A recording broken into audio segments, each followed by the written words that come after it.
Hi, my name is Tamara Donovan, and I'm going to share with you some information on white-tailed deer and the rehabbing of fawn in North Carolina today.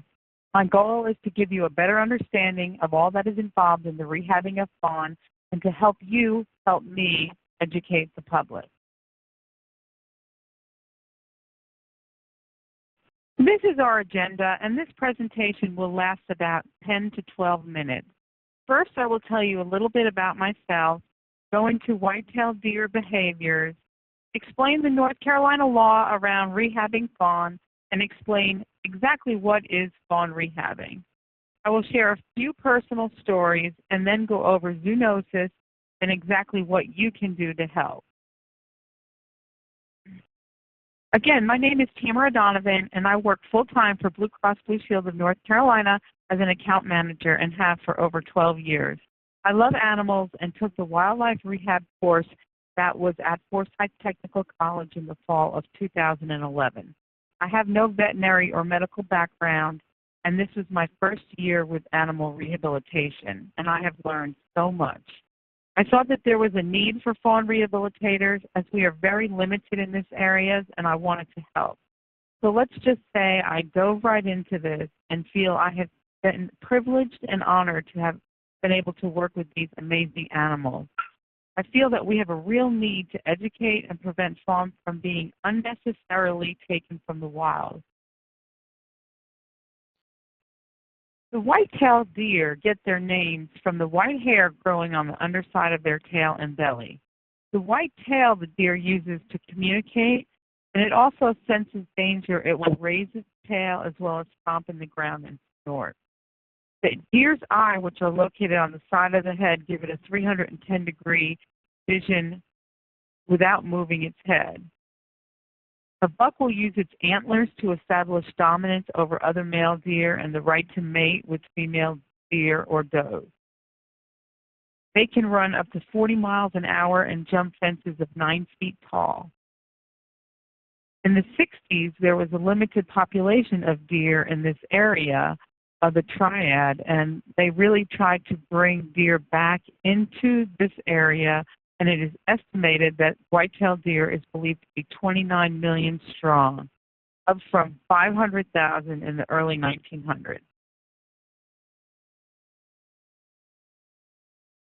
People often wonder, how do you know if it's a fawn? A fawn is considered a baby deer as long as it still has spots. As you can see in this photo, there are two deer of similar size. One is 8 weeks old and the other is about 14 weeks old. The spots do fade at different rates and vary by fawn. The North Carolina law states that you cannot keep a fawn or white-tailed deer in captivity at all. To rehab, you are required by law to have a North Carolina permit that is for fawn only. Adult deer cannot be rehabbed and will be euthanized. Euthanize means you put a living being to death in a humane way. To get a permit to be a fawn rehabilitator, you go to the Wildlife Resources Commission website at ncwildlife.org, and the requirements and application are on the website.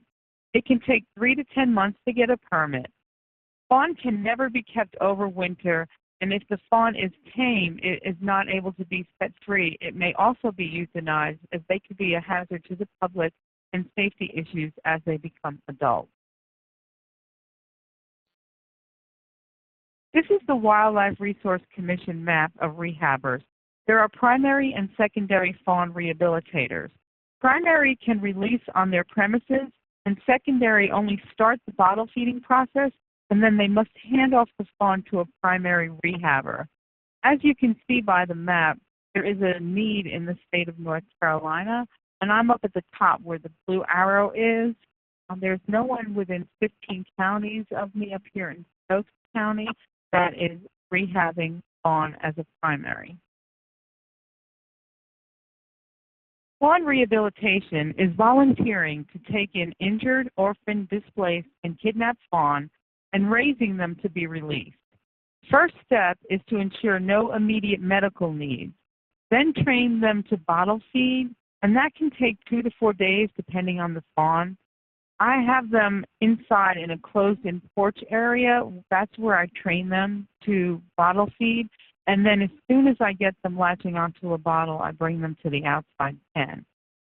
There's a lot of diarrhea for many reasons, but mainly due to the fact that the formula is not the same as the mother's milk. The prep work includes cleaning, making bottles.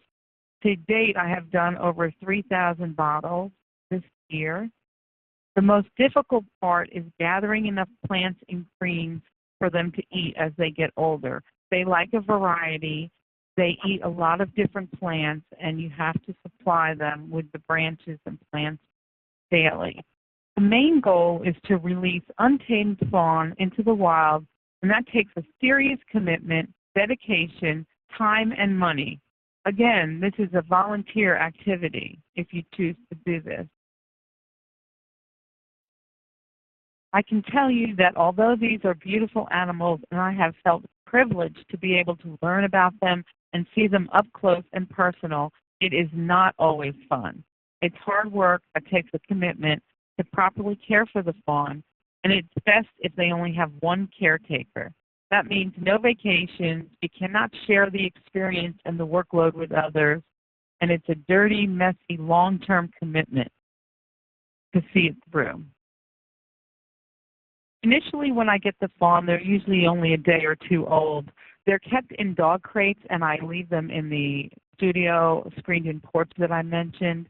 We try to keep them calm and still to keep them as stress-free as possible, get them fluids, evaluate their health at this point, and that's when we start to bottle train them after they've had a few hours to calm down. Here is one of the fawn getting bottle trained. It's frustrating and hard to get some of them to take a bottle. They may be starving, but the plastic nipple and the odd smell of the formula is not what they're used to. So it completely depends on the fawn at hand. I have had two that will not latch on at all, and I've had to open their mouth the entire time they've been bottle fed. Never, ever would you give a fawn cow's milk, as that would make a fawn very sick. We use a powdered formula that is made for fawn.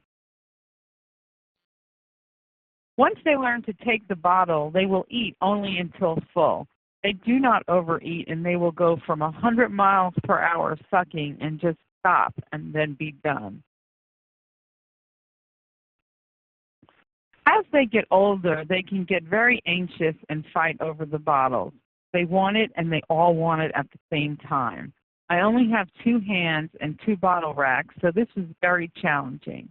They sometimes would jump on me and really knock each other out of the way and knock the bottles out of my hand to get to the bottles. It is wonderful when I get to move them to the outside pen to see them with the other fawn and to see them in more of their environment. They can be right in front of you and you cannot see them because they are so well camouflaged.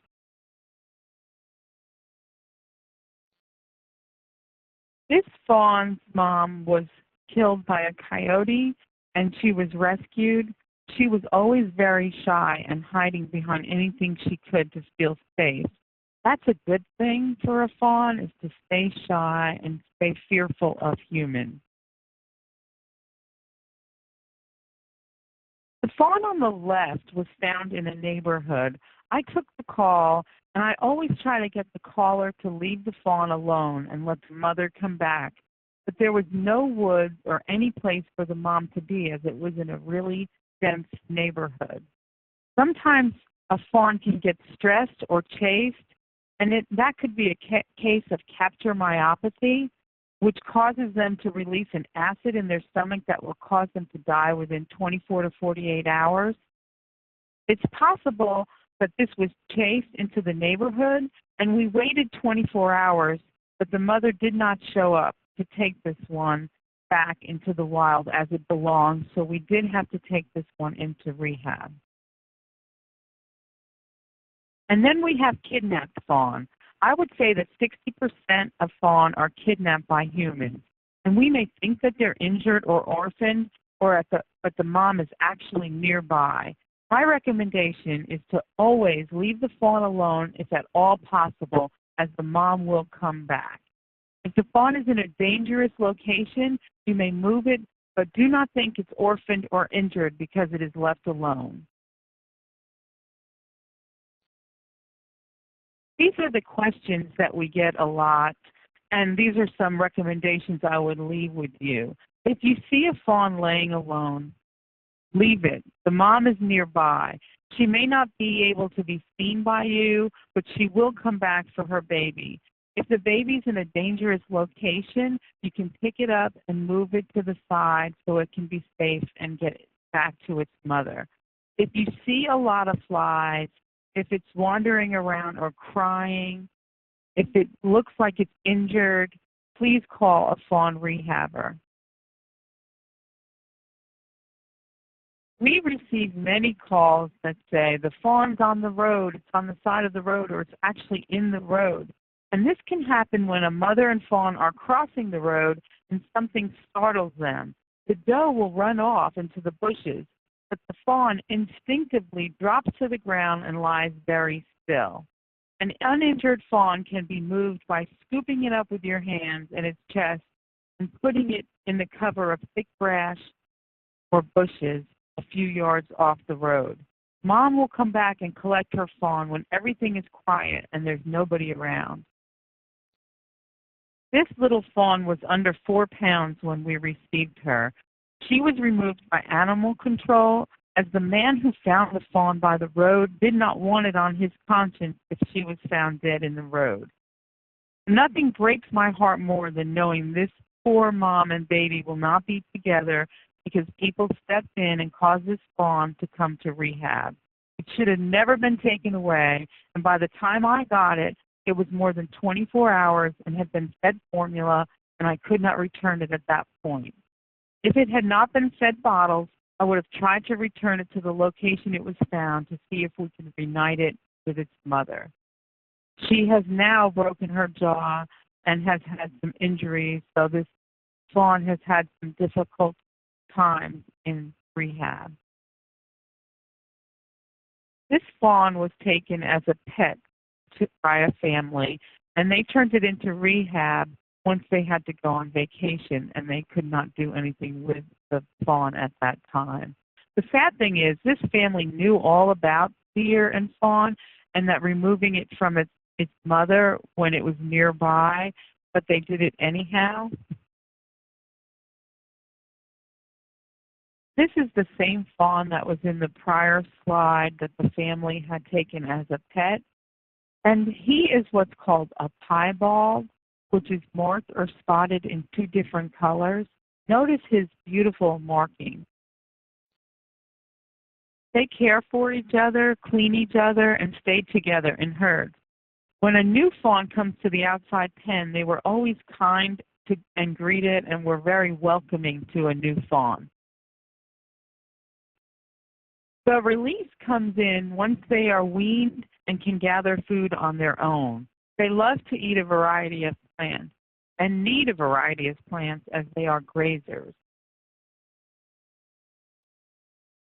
A fawn has no scent, so when it's alone, it will not attract predators. The mom will watch nearby and come back and feed it and check on her baby. If she has 2, she will keep them separate. The mom actually has scent glands in her hoof that will help her find her baby. That's why it's always important to put it near where you found the fawn last. If we did not have fawn rehabilitators in North Carolina, the injured and orphaned and kidnapped fawn would be euthanized as they are in other states. This is so important to me because only their mothers can give them the fear of predators. Only their mothers can teach them what to eat and what not to eat, and how to react in dangerous situations, and the survival skills that they need to be a deer in the wild. 50% of rehab fawn will not make it in the wild. And I'm sure you're wondering what I can give them that their mothers cannot. And the answer is absolutely nothing. I'm extremely passionate about getting more information to the public to keep 60% of the farm.